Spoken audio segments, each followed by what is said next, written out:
Welcome back, everybody, to another episode of the Junkyard Dawgcast. I'm your host, Jordan Hill. We got Benjamin Wolk with us today. And Ben, believe it or not, it is game week. Can you believe it? As we record this is Tuesday afternoon. We are just a few days away from being back between the hedges. What's the excitement level like for you? Well, I needed you to say that because I got an email right before we hopped on here that the IMG Academy Thompson game that I was going to got canceled on Thursday night because of the hurricanes that are coming into Florida. So I had that little, bum me out a little bit. Now you just pick me right back up because I remember it's Georgia game week and that's what everybody is here for. That's what everybody cares about. And I'm just really excited to be actually talking game, talking ball, not doing some of the off-season buzz stuff that we've been doing for a few months now. Yes, it gets tiresome after a while, and it's nice. The week's different. Like before I got on this call, we were on a Zoom with UT Martin coach Jason Simpson. Got some good stuff out of that from him. We'll have a chance to do more interviews with some players and Kirby Smart the next couple of days. It is here, and it's an exciting time, no doubt. So the crux of this episode is going to be something we did last season, just before the season. It's going to be our stat over-unders. We went through, Ben and I worked together on setting a number for several of Georgia's players, and we're going to put those numbers up there in this podcast and just sort of debate back and forth what we think, who is going to hit what numbers. I think probably the most interesting thing to me when you get toward the bottom and toward the end of this episode, we're going to talk about the offense and defense, how good we basically think to be this season. And I feel like we'd be remiss not to start with one of the players that's been talked about quite a bit this offseason, Carson Beck. So we've got two stat lines that we're going to tackle, and we're going to start with passing yards. The over-under we set for Carson Beck is 3,500 passing yards this season. I'll start with you, Ben. Are you going over or under 3,500 passing yards for Carson Beck?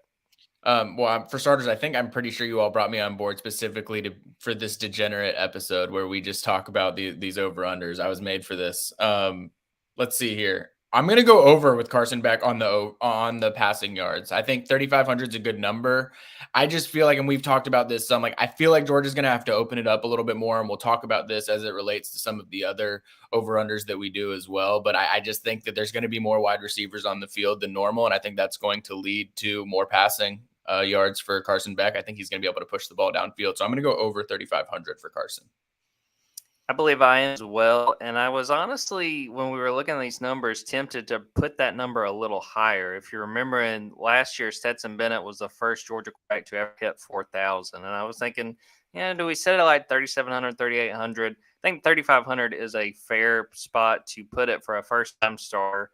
And, with the schedule, maybe he's not in the game a whole lot in some of these blowouts. Maybe that affects the final number. But I'm going to go over. I think you hit on a big point there, Ben, is the fact that we don't know how much they're going to be able to rely on the running game, and they're going to have to throw the ball. The over-under also with Carson Beck, 23 touchdowns. And we were kind of working on this and trying to hit what we thought was a fair spot to put it. 23 touchdowns. Are you going over or under for Carson Beck this season? Yeah, I'm going to reiterate a lot of the things I just said about the 3,500 passing yards. And I know I sort of had to coerce you, I think, for us to move it up a little bit, just because I think that he's going to hit that over pretty convincingly, even at 23. I mean, I think that, again, Georgia's going to have to throw the ball more. I think that a lot of the objective of this season is to put a lot of those narratives to rest as well. And I think Carson Beck's the quarterback that allows you to do it. And I think you've got the weapons on the perimeter that allow you to do it. So I'm going to go over for Carson Beck on the 3,500 passing yards and the 23 touchdown passes. I'm going to go over as well on the touchdowns. I really think if the running back room was healthier, I would go probably slightly under. I would say maybe 21, 22 touchdowns. But when you got a lot of questions at running back, it feels like, to your point, Ben, that they're going to have to throw the ball and that they're going to have to rely on him even if they get in the red zone. They're really working to get those guys healthy and need to figure out how exactly they're going to do that. Speaking of those running backs, I thought this one is really one that I could go back and film. We did not designate a specific player, but we said the leading rusher for Georgia, whoever it winds up being. Will they have more or less than 780 rushing yards this season. I'll start with you, Ben. Are you going over under 780 rushing yards for the leading ball carrier for Georgia this year? I struggled with this one just because of what we've heard about Dejon Edwards' health recently. We've talked about this in the past. Like, I think that Dejon Edwards is an running back one type of guy, and I think that he has that ability to have that production. Now, with the MCL injury that he's dealing with, how much does that set him back early in the year? But I mean, this is a guy that last season was in around that 780 yard mark, and from a yards per carry perspective, was almost identical to Kenny McIntosh last season as well. So I feel like the conversation around Dejon Edwards has been a little bit it's been misrepresented in my opinion. But with that injury, it makes me wonder a little bit. I think that because of all the various names that we've heard, I am going to go under 780, but probably just a hair under 780. But I do expect Dejon Edwards to be that leading rusher. I know that wasn't part of the experiment, but I did want to just, call out. I do think Dejon Edwards will be the leading rusher this season. Yeah, that was a point I made sometime this offseason. I went through and sort of predicted who would wind up being obviously leading passer like Carson Beck, leading receiver, leading ball carrier. And I agree. I think it will be Dejon Edwards. And I'm going to go slightly over. I think that, obviously there are questions about Dejon Edwards. He's banged up. Kirby told us on Monday that he's dealing with an MCL. But I think he's going to get enough touches. And I think eventually, especially if they kind of hold him back early in this season, that he's going to come into form. And I don't think it's an exaggeration to say that Jordan needs to be able to run the ball, even if they throw it a whole lot more than we're used to. They need a guy they can rely on. And to Dejon's credit, he's one of those guys that they relied on quite a bit last year, especially when Kenny McIntosh got banged up early, when Kendall Milton was dealing with injury. I think Dejon will be the leading rusher, and I think he'll just get over that 780 rushing yard mark and lead the way for the running backs this year. What I think will be interesting too is not just, what will the leading rusher be able to get to, but also what is the sort of floor for the various running backs that they have, because they've talked so much about the committee approach. And even someone like Andrew Paul, I think, is fully capable of having a 500 plus yard rushing season. And maybe they end up having, a variety of guys that hit a very, a significant floor, even if they don't reach that high of a ceiling. And I think that's sort of the discussion around the running back room right now. Yeah, I think it's fair. And two, if you wind up, hitting those numbers or rushing for however many yards per game, they'll be perfectly happy if it takes 3 or 4 guys to do it rather than one guy that, traditionally you would see be around that 1,000-yard mark. Going to another one that I think is really interesting, and quite frankly, Ben, I don't know if I've really made up my mind about. We've got 2 different options, Brock Bowers. We're going to start with the receiving yards. I've got the over-under at 970 receiving yards for Brock Bowers in his junior season. How are you feeling about that? Where are you going with Brock?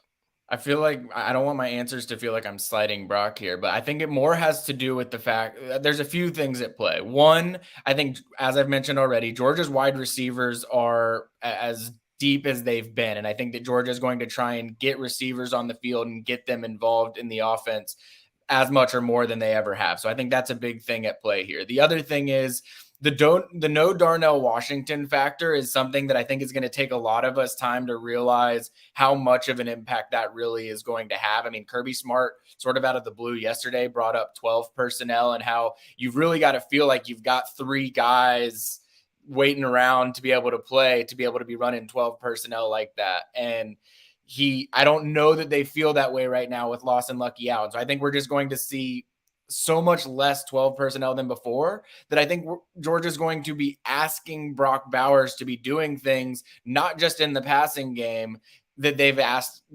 maybe asked him to do in the past, because Darnell Washington has relinquished a lot of that responsibility off of Brock. So again, I think that 970 is a good number. I think it's going to be close. I think that he's also going to be asked to get involved in the running game, not as a running back, but just on some of those speed sweeps like that we've seen with Ladd and Brock in the past, that I think they'll use some of that to offset the thinness at the running back room a little bit too. So I'm going to go a hair under at 970. And I think it has less to do with Brock's ability or whether he has a less productive season, so to speak, more so just the nature of how this team is put together. I agree wholeheartedly. I'm going to go under. I think one with what you're saying, what he's going to be asked to do. As I asked on Monday, hey, if they were to put you at running back, would you be up for it? And he basically said, wherever they need me, I'll go play, which didn't surprise me one bit. And two, my thing too is they have so many options in this passing game, and something that Georgia has gotten attacked about. I know negative recruiting passes. Well, they haven't had a 1,000-yard receiver in so long. I think a big part of why that will be the facts this year is they have so many options. I really do, and you'll see that in a few moments when we get to the next player. I think that they're going to spread the wealth around and get different guys involved and not have to just rely on a Brock Bowers to have 180 receiving yards in a game. They've got other guys they can lean on, but I'm going to go under on those receiving yards. Now, the number of touchdowns. This one is, I think, another one to really kind of rack your brain about. 8 touchdowns, and that's receiving touchdowns. Okay. I do want to clarify. Yeah, so not just rushing, because I think he probably will find the end zone once or twice that way. Over under 8 receiving touchdowns for Brock this year. That was going to be my question, because I saw in the text that it said catches. And so I was going off of that. And I am going to go under on the catches for all of the reasons that I've mentioned already, just around the receivers and how I think that they're going to get more involved and they're going to try and get as many people touches throughout the year as possible. I do think that if we're factoring in all touchdowns at that 8 number, I probably would go over. I mean, I think last season Brock had 7 receiving touchdowns, 10 total touchdowns. I think that's similar to the ballpark that we'll be looking at. So I'm going to go under on the receiving touchdowns just a hair, but then I would go over on the total touchdowns. I'm going to go over the 8 touchdown catches just because I see him really being a red zone guy. And what's going to be fascinating early in the season, and probably the most interesting, is at week 3 against South Carolina, to see who Carson Beck is relying on, especially when they get in the red zone. And it feels like to me Carson could really look at Brock Bowers as that guy, as the guy like, hey, it's 3rd and goal. We're at like the 8. I'm just going to throw it to number 19, see what he does. I think he'll get over slightly. I'd say probably 9 touchdown catches. And like we've talked about, he's got a chance to get involved other ways that may wind up getting him in the end zone. I want to see if they're going to let him throw once or twice. I mean, he's done everything else. Let him see. Let him show off that arm he's got. Exactly. So the last offensive over-under that we've got, this is kind of one that I wanted to throw in there, and it's Dominic Lovett. And to me, he's sort of the wild card of this offense. We think he's going to start. He looks like he's poised to be that starting slot receiver. But how involved is he going to be? I set the over-under at 700 receiving yards, which is quite a bit of yardage. And I'll start this one, Ben. I'm going to go over. I think he is going to be the leading receiver behind Brock Bowers. That's not to shade Ladd McConkey. That's not to shade any of the other guys. I am convinced that Dominic Lovett's got a chance to have a really, really productive season. I'm expecting that he could be an all-SEC receiver. I think he's that kind of talent and that guy that's going to get involved in a big way. So I'm going to go over 700 receiving yards for Dominic Lovett in his first season at Georgia. What do you make of that number, and what do you think about Dom's chances? I think that's a very fair number. I'm very bullish on Dominic Lovett. As I remind you or reiterate yet again that I took Dominic Lovett with my first pick of the breakout players draft. I think that, like you, he's going to be Georgia's leading receiver. And I'm actually going to go a step further when I hit the over. I do think Dominic Lovett's going to break the 1,000-yard threshold. I think that he's going to be the player that finally puts that narrative to rest. I think that there is a very strategic reason why Georgia felt that they went out to go get him. I think that the one potential setback on hitting that 1,000-yard number is, like everything that I've mentioned, there's so much depth in that receiver room, and you've got the best tight end in America. And because of that, will Dominic Lovett get the touches or get the targets that he needs to get to that 1,000-yard mark? If he does get the targets necessary, I think his yards per catch is going to be great. His yards after the catch is going to be great. I think that he's going to be utilized very regularly early on. I don't think there's any concerns there about him being, the so-called new guy on the team. I think that he is as advanced as anyone from a preparation standpoint. And so I really do think that he's going to have as good of a year as, and we've seen from a Georgia wide receiver. Take a quick break, come back, and look at the defense and some of the players on Bulldog defense and break down some of the numbers.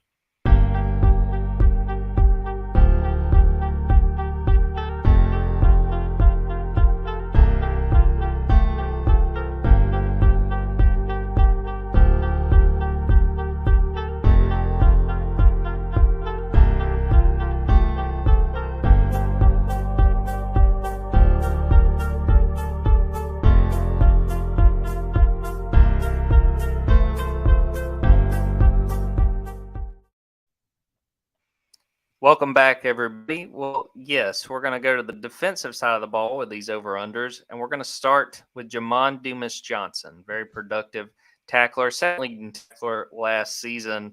And I kind of feel like these first two are sort of combined because I think they sort of rely one after the other. That second being Saul Munden, and we'll get to him in a moment.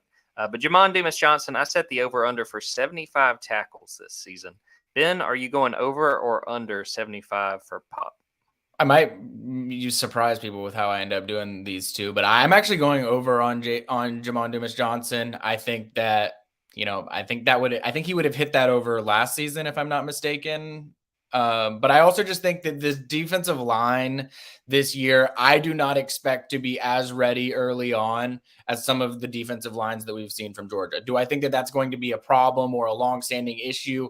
Absolutely not. I think that's a defensive line that's going to very much find its own throughout the year. But as a result, I do think early on, assuming that Jamon Dumas Johnson and Smile Munden are both playing, Smile Munden's the bigger concern there, I suppose. I do think that they're going to be able to hit those numbers. I think that they're both all SEC type of guys. I think that Smile Munden in particular, if healthy, can really play himself into a very, very high draft pick here. So I'm going to go over for Jamon Dumas Johnson, and I hope that it doesn't tip my hand for what my next pick is going to be either. Jamon had 70 last season. I think you had asked about that. So, I think that's very fair. I'm going to go over as well, and I think we're kind of on the same page. And I think it would be fair just to go ahead and talk about the next guy, Smile Munden. We set the over-under at 65, and I think it all boils down to availability. Not only availability, but how soon Georgia is going to sort of push the issue with him coming back.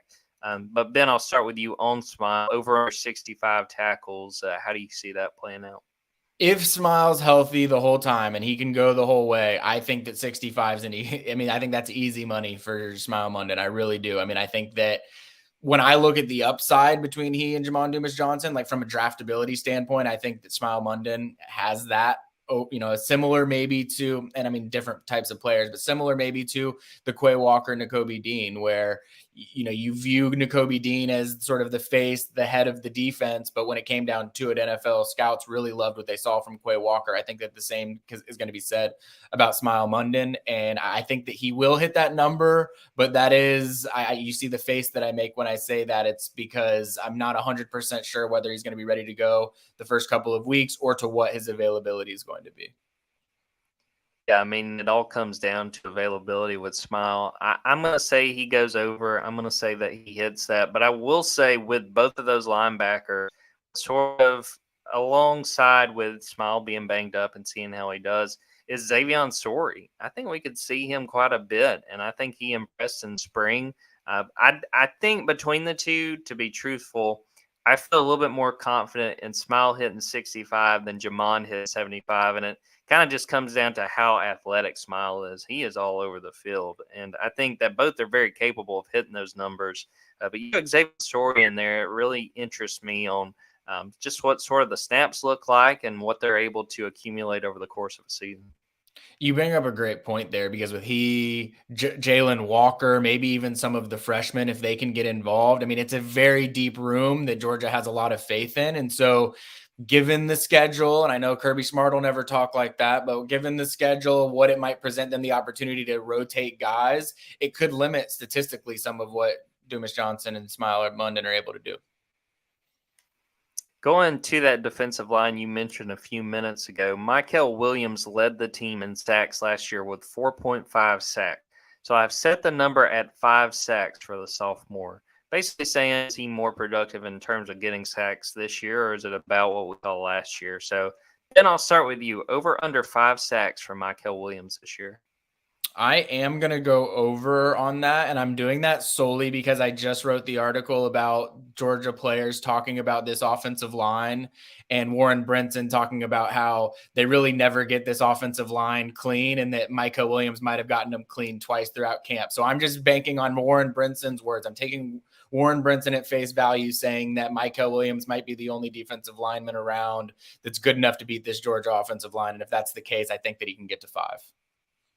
I'm going to go over, and I think part of it is what you just mentioned, and it also goes in line with Georgia's competition. I think that the offensive line that he has faced throughout the offseason is probably the toughest he's going to face for quite some time this season. So I think he's going to get after a lot of quarterbacks. The one thing that, I kind of went back and forth on this one, but I could see several guys sort of back to when we were talking about running back, accumulating those pass rush numbers, different guys getting sacks, things like that. But I'm really high on Mikel. I'm always going to rep the Columbus guys after spending time down there covering high school sports. But I'm going to go over as well. I think Mikel has got a chance to be a hellacious pass rusher, and I think he's got a chance to have a really good season. I like that.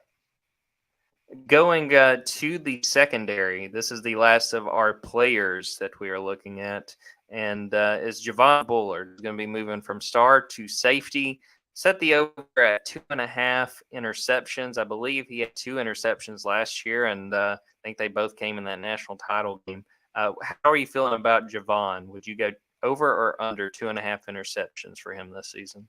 I battled with this one probably harder than all of them. For so many reasons. One, we're going to see him in a new spot this year. So how is he going to look and how comfortable is he going to be early on? I tend to think he's going to be pretty comfortable back there. And then I go back to the fact that he made plays all season long, but he only had 2 interceptions. But that also happens to be the most recent game that we saw. He had both of them. And so do I think that he's the guy that isn't going to have interceptions, but is going to make plays over the course of 14 weeks?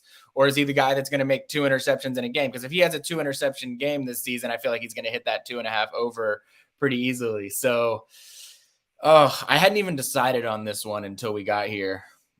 I think I've been going over a little bit more than I probably should, but I think I'm going to go over on Javon Bullard again, maybe just by a hair, but I think on that back end, I think that him and Malachi Starks are both going to be turnover machines this season, not, forcing fumbles as well. Like, I think that's the type of guys that they are.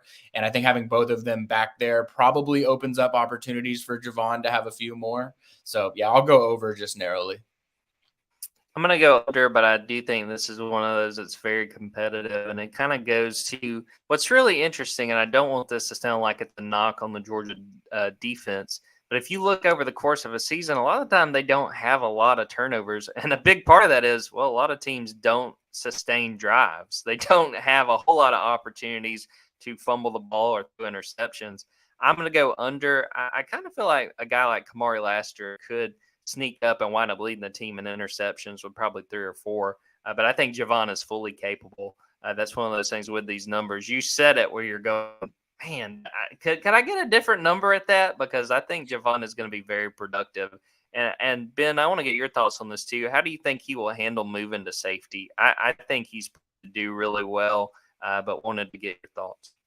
I do think he's going to do really well. I mean, he was someone that very early in the year last year, somewhat surprisingly, I would say, really impressed just with everything that they asked him to do and then how successful he was when he was asked to do it. I mean, it just felt like, obviously, we all know him rushing the passer out of the slot was pretty deadly last season. Like they implemented that multiple times and he was successful virtually every time they asked him to do it. But he started making plays in the passing game late in the year that I think sort of give you an idea of what we can expect from him at safety. I don't like to play favorites, but when it comes to Georgia players right now and like leaders and things like that, like I really do think that Javon Bullard is as good as Georgia's got right now when it comes to every box that you want checked intangibly, athletically, from a leadership standpoint. I think he really hits all of those things. So having him and Malachi Starks back there at safety, I think is going to be as good of a situation as Georgia's had at safety,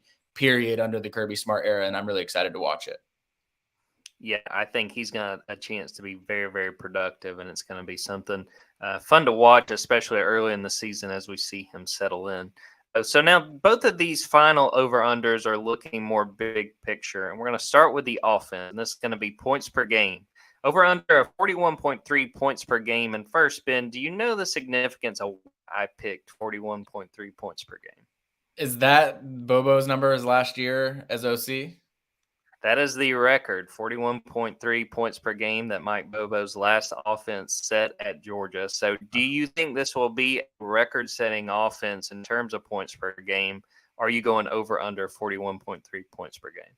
I should have known that's why that was the number. And until you asked the question, it really hadn't resonated with me. But now that you mention it, I think I have to go over. I was actually going to go under, but I think I have to go over just because, in my opinion, what Georgia has from a weapons standpoint now compared to then is better. I mean, I think there might be some questions about what Carson Beck's going to bring as the new starting quarterback, but I tend to think what they're going to be able to do in terms of pushing the ball downfield is more than what they've been able to do for most of the Kirby Smart years. And so because of that, I'm going to go over the 41.3. I was probably going to go narrowly under. I was thinking, 39-40, but now that I know the, spirit behind the number, I'm going to hit the over.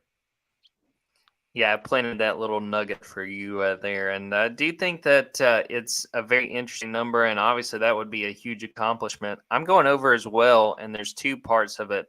One, I keep going back to February when Mike Bobo was hired. I talked to David Andrews. Obviously, he's been in the NFL for quite a while, played for Mike. And, he basically said, and I'm paraphrasing here, we had a lot of talent back then, don't get me wrong, but what Mike's going to be working with now compared to then, like, there's no comparison. And so that made a big impression on me. I mean, that was a guy that, he was blocking for guys like Todd Gurley and, got to see. It wasn't like they were totally bereft of talent. They had a ton of people, and I think that spoke very highly. And two, just quite frankly, been the schedule. I think this schedule sets up for this to be a high-powered offense that's able to put up points. I think you consider that, and you consider if there are some of those high-scoring games, say if they go to Knoxville and in a shootout, I think there are opportunities for there to be a lot of points scored. And I think probably bigger than that, they have the skill players I feel confident can put up those kind of numbers. Yeah, I mean, I agree with you, and I think that, yeah, I mean, I'm in complete agreement with you just from the talent standpoint, and I guess the one area of concern might be, does Georgia take the air out of the ball in some games just because of the nature of the talent discrepancy and whether that, limits them in terms of what they're able to get. But even so, I mean, the 40 point mark has sort of felt like a trend that's been growing for Georgia, that, the 40 point mark seems like a pretty fair number that Georgia can get to on a consistent basis. So the other side of the ball, the defense, will give up more than 15.0 points per game. I'll start this one, Ben. I'm going to go under. I think a big piece of this, again, is the competition. Now, there is that possibility with some of these games when you have like a UT Martin, a Ball State, a UAB, that you have backups come in and you give up some points. And obviously, we're flirting with just a little bit over 2 touchdowns a game. That's not the sign of a bad defense if you give that up. But I'm going to go under. I think that this defense is in a very good position to make some noise again, to be one of the nation's best. I mean, it's just what you expect at this point with this defense and the talent they have on it. Ben, where are you going? How are you feeling about 15.0 points per game allowed by the defense? And I should have done this research before, but I guess this is what the podcast is for me to ask the stupid question. What do you know if there's when the last time a Kirby Smart defense didn't hit that under? That's a great question. They gave up 14.3 last year in 2020, and that's kind of a different year. You consider that there were fewer games, but they gave up about 20 points per game. But when you consider that, I would almost put an asterisk with that just because of the nature of that season.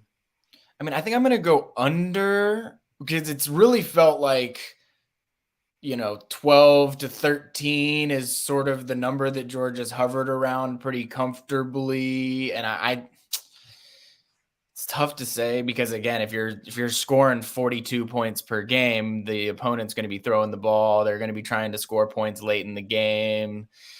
But I think I'm going to go under. I think we agreed way too much on this, Ben, Yeah, but that's the nature of it. And it also, when you're looking at a team that we expect to be very productive, it's kind of when in doubt, go with the over. Yeah, what did we disagree on? I think just Brock Bowers touchdowns. I'm doubting Brock, and you're not. I think there might have been a couple other ones I'll have to revisit because I'll definitely write these down because we will be talking about these at the end of the season and how this all played out. But for the most, I went under on Javon Bullard. I think that might have been the other one with the interceptions. So yeah, for the most part, I think we're on pretty much the same page with these guys. Yeah. I Bef- mean, I think bef- it's going to be a good year for Georgia. I mean, I think that we expect that. We'll have our season predictions article coming out later in the week, and that'll probably tell a similar story. So, Before we end this episode, just wanted to send the condolences from Junkyard Dawgcast to the Sonny Seiler family. Sonny passed away on Monday, 90 years old. The patriarch of the UGA mask, the White English Bulldogs. That started in 1956. And Sonny was a guy that was always around. If you were ever at the athletic board meetings, Sonny was always there with one of his daughters. I wanted to send our condolences because that was something that was huge in the UGA at world and really the state of Georgia. Somebody that people knew well and quite an accomplished man, even beyond, as I tweeted on Monday after the news came out. Other than just having the most popular dog in the state of Georgia, he was quite accomplished on his own. So I want to make sure and say that.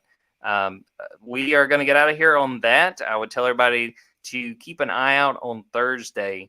We will have a prediction podcast looking through game by game, sort of how we see Georgia's season playing out. We'll also have an article at Dogs 24/7 detailing the picks of myself, Ben, and Kip Adams, and have a chance to see how we see the regular season playing out for Georgia. Wanted to answer a couple questions before we got out of here, too. From the chat, someone asked, is Kendall playing on Saturday? Still don't know for sure. It did sound like they are more optimistic with he and Dejan Edwards coming back from injury. I would be surprised if we see Kendall, and I think it just comes down to trying to be smart and looking long-term with him. There was also a question about the kickers. Kirby was asked that on Monday, said they really hadn't decided. I think it is pretty competitive between Jared Zirkle and Peyton Woodring. I'm leaning Jared Zirkle. He's the more experienced guy. I think that's where they're going to go. Ben, did you have any thoughts on that?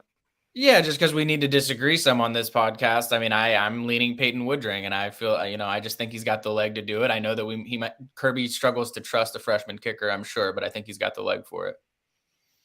Yeah, it's going to be something to watch, and it's one of those things. Whoever starts that first game, if they struggle along the way, they got another very capable kicker behind them. We're going to wrap up this episode. I appreciate Ben for popping on. I appreciate everyone who watched this live, who listened to it live, everyone who's checking this out after the fact.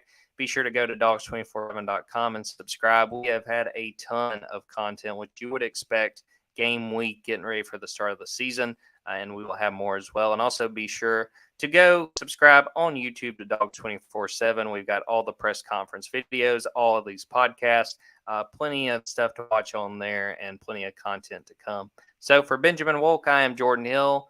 Until next time, take care, everybody.